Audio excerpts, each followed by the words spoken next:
It is horrific. I would encourage everybody to watch the whole thing. What they gave her was a warrant from ICE, which is extremely different. That allows you to pick somebody up on the street in a public place. It does not allow you to bash somebody's door in. And every single one of you on the other side, do not be silent on this. We have worked together on privacy issues. We have protected in a bipartisan way, sometimes against our own leaderships, on those issues. This is the Fourth Amendment of the United States Constitution.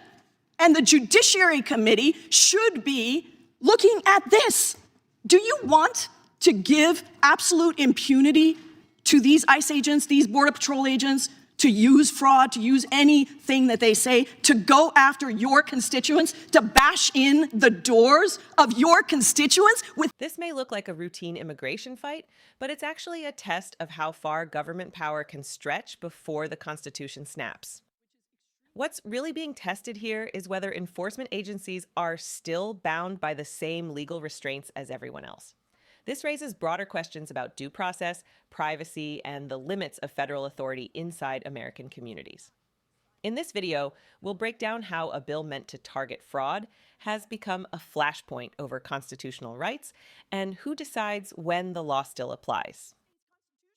Thank you, Mr. Chairman. I oppose this measure because people who commit crimes are already removable. This, without the need for prosecution, would simply say you can go to any field in the 18th Congressional District and round everybody up and do expedited removal, because a majority of the farm workers in the United States, including my district, are undocumented.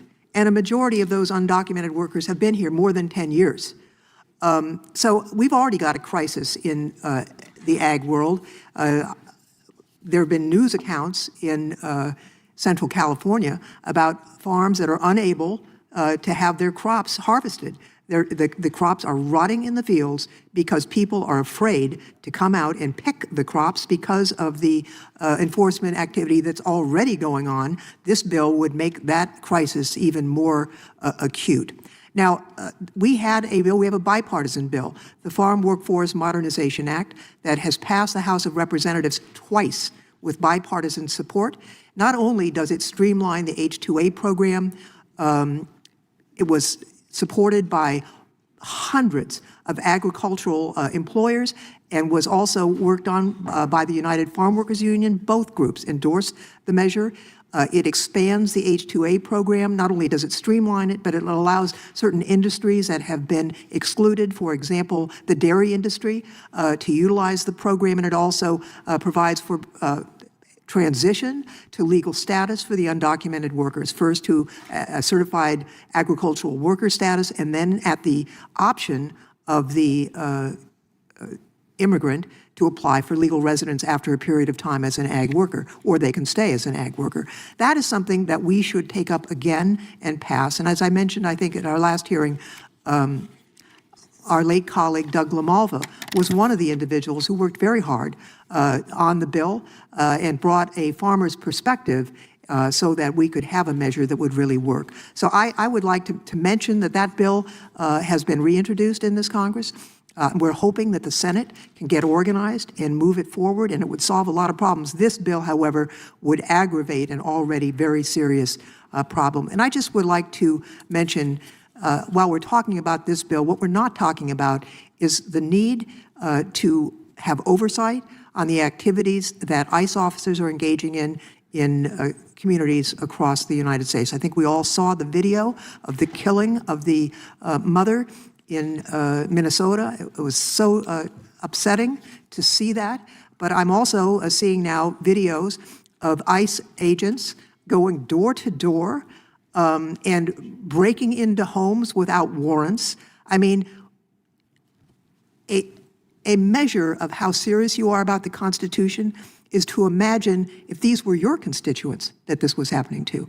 if the federal government were going after gun owners door to door and breaking down their doors, would you be concerned about the Fourth Amendment? I think you would be. So I think it's past time for this committee to have aggressive oversight over the aggressive, and I'd say in many cases, unconstitutional and unlawful actions that are being taken in the name of us through these rather untrained ICE agents. And I'll just say, when I went home over the weekend, a friend of mine who is a police officer told me that no one in his department would have done what that officer did relative to shooting that woman, and he was ashamed, not of himself, but of the disfavor that those officers, untrained as they are bringing to otherwise, very well-trained, respected police officers who we count on to keep us safe and who operate within the law and within the Constitution. So I think we would be well advised to spend some time on that. And with that, Mr. Chairman, I yield back. I thank the gentlelady, and as we consider a hearing like that, I'm sure it would include the question of whether or not local police should have been on the scene rather than deliberately thwarting ICE and not doing their job. If they had been there, it could have been different. With that, we recognize the gentleman from Alabama. Thank you, Mr. Chairman. I'll yield to my friend from Wyoming, Ms. Hageman. Thank you. I just want to read the summary of this bill. This bill creates a ground of inadmissibility and a ground of removability or deportability for aliens who admit to or are convicted of certain fraud, offenses, or the unlawful receipt of a federal, state, or local public benefit. The bill also makes the described aliens ineligible for immigration relief in the United States. I cannot imagine why anybody in their right mind would oppose that bill. I cannot imagine why anyone would think that it was appropriate to allow people who commit fraud to stay in this country. I cannot imagine how this could even be controversial, that if you are in this country and you commit fraud, that you are not immediately deportable.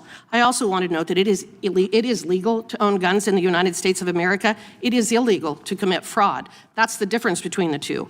I also want to challenge my colleagues on the other side. If you actually cared about the ag industry, if you actually cared about our farmers and ranchers, you would work with us every day to try to lift the incredible regulatory burdens that you have imposed on that industry. Between the Biden administration, the Obama administration, the effort by the Democrats in Congress to absolutely destroy our ag industry has been legion. The effort to impose taxes against our cattle producers, the efforts to force DEF, destroying our diesel industry. I mean, every single move that I have seen the Democrats take in the last 25 years has been contrary to the best interests of our farmers and ranchers, and yet they're going to sit here today and lament the fact that we are saying, if you come into this country and you commit fraud, we're kicking you out. That is what they're going to focus on, is the impact on the ag industry. That is just an effort to completely deflect attention from what we're really trying to do here, which is get rid of fraudsters. What we have seen in Minnesota, what we see in California. Would the gentleman yield? No, I will not.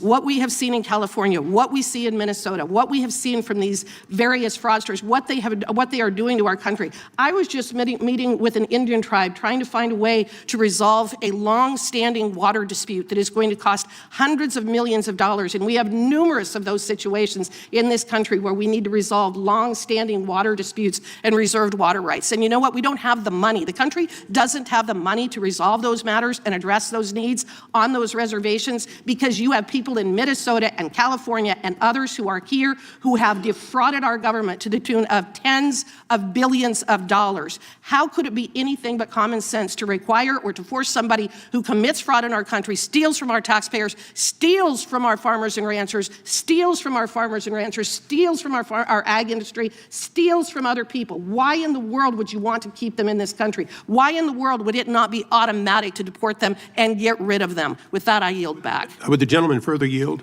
Yes. I'd like to ask the gentlelady a question. We were both here during the previous administration when we had 10 million more workers. Did we see inflation go down? No, it went up. Did we see an availability of farm workers leading to lower costs? Absolutely not. So is there anything that has this idea that removal of fraud committing individuals in an expedited way somehow would be adverse versus bringing in fraudsters from around the world in an unchecked fashion? Well, I just have one comment. One of the primary areas of fraud in Minnesota relates to the so-called learning centers or daycare centers. Yet 80% of the Somali population in Minnesota is on welfare. Why do they have all of these daycare centers? Why are they not taking care of their own children if they are on welfare, if they are not working? That gives you an idea of the relationship between employment and fraud. They have nothing to do with each other. I yield back, Mr. Chairman. The gentleman yields back. Recognize the gentlelady from Washington. Thank you, Mr. To Chairman. strike the last word. Thank you, Mr. Chairman. Well, there's a lot here. There is a lot here. And I will have an amendment later about the underlying problem with this bill. The gentlelady on the other side is asking, wouldn't you want to do this? Well, yeah, there is something in the Constitution called due process. It's in the Fifth Amendment of the Constitution. It applies to everybody, citizens and non-citizens. And this bill doesn't even require conviction. So yeah, we're going to talk about all the reasons why the bill doesn't make sense. But the other thing about this is that fraud, so-called fraud, is being used to unleash a federalized military force on the United States of America and its citizens and residents. That's what's happening. And that's what's happening in Minnesota.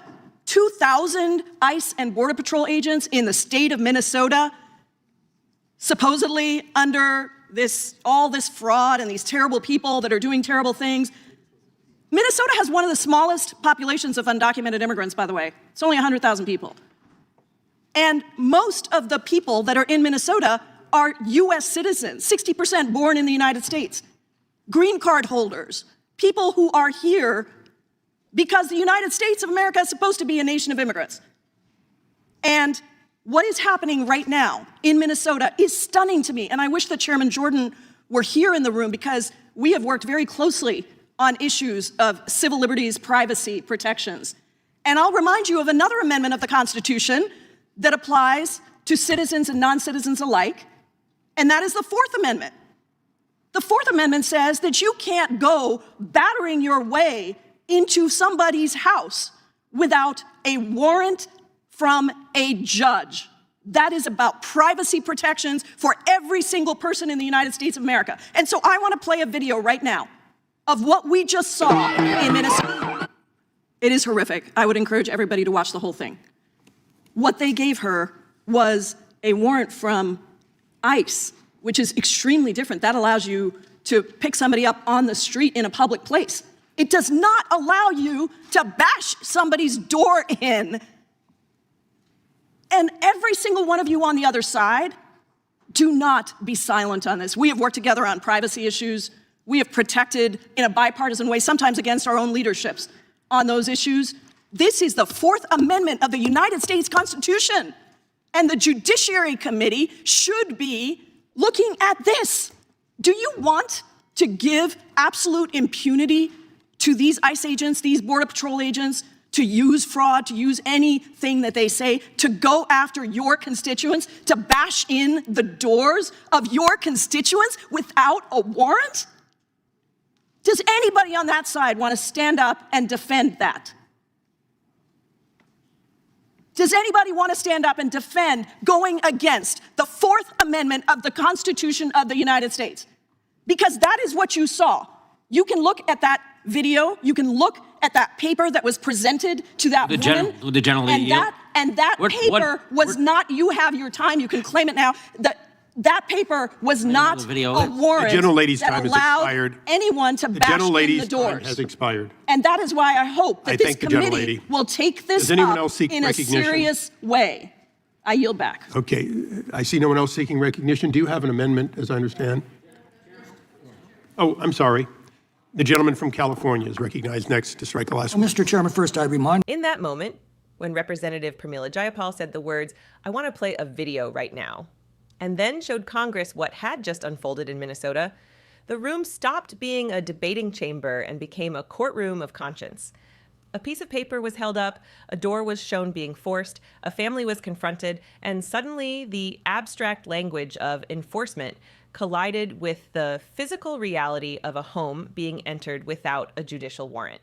That single moment stripped away the rhetoric and exposed the raw mechanics of power. What was being discussed was no longer theory. It was action. It was force.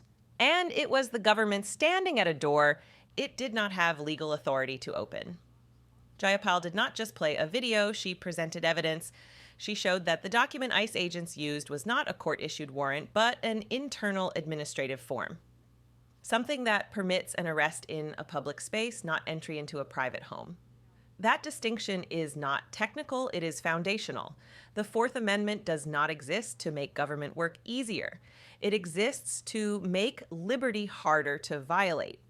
It is a line written into the architecture of the American system declaring that power must knock, not break in. And when that line is crossed, it does not matter who the target is. The breach itself is the danger. What followed revealed just how far apart two visions of America now stand. On one side, Representative Hageman framed the entire debate around fraud and removal, arguing that anyone who admits to or is convicted of certain offenses should be immediately deportable, no exceptions. Her argument was blunt and absolute. If someone takes from the system, they should be removed from it. In her telling, Minnesota and California had become examples of unchecked deception draining resources that could have gone elsewhere. That narrative was designed to justify force, swift, uncompromising, and expansive. It treated due process as an inconvenience, a luxury the country could no longer afford. On the other side, Jayapal reminded the committee that the Constitution does not contain a carve-out for fear or for political urgency. It does not say rights apply only when the government is comfortable. It says they apply always. Citizens and non-citizens. Popular and unpopular. The Fifth Amendment guarantees due process. The Fourth Amendment demands a judge's approval before a door can be opened by the state. These are not partisan ideas. They are the load-bearing walls of the Republic. And that is what made the video so powerful. It was not just about Minnesota, it was about precedent.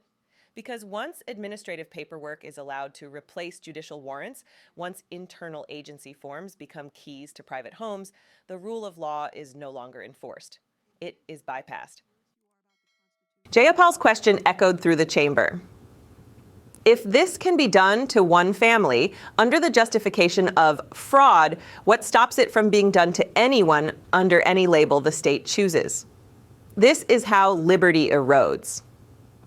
Not in a single dramatic collapse, but in small exceptions that slowly become policy. First, it is one category of people, then another, always justified, always rationalized, always framed as necessary. Until eventually, the protections that once applied to everyone exist only on paper. The irony is that the same lawmakers who speak passionately about constitutional rights in one context suddenly grow quiet when those rights become inconvenient in another. The Fourth Amendment does not belong to one party. It belongs to the people. And it does not ask whether the person behind the door is liked or voted the right way or fits into a political narrative. It only asks one thing: does the government have lawful authority to enter? In Minnesota, according to the video shown to Congress, it did not. That is why this moment mattered. Not because it settled the immigration debate, but because it exposed a deeper struggle. A struggle over whether the United States is still governed by laws or by expediency. Whether power answers to principle or principle is rewritten to suit power. Representative Jayapal did not demand sympathy. She demanded accountability.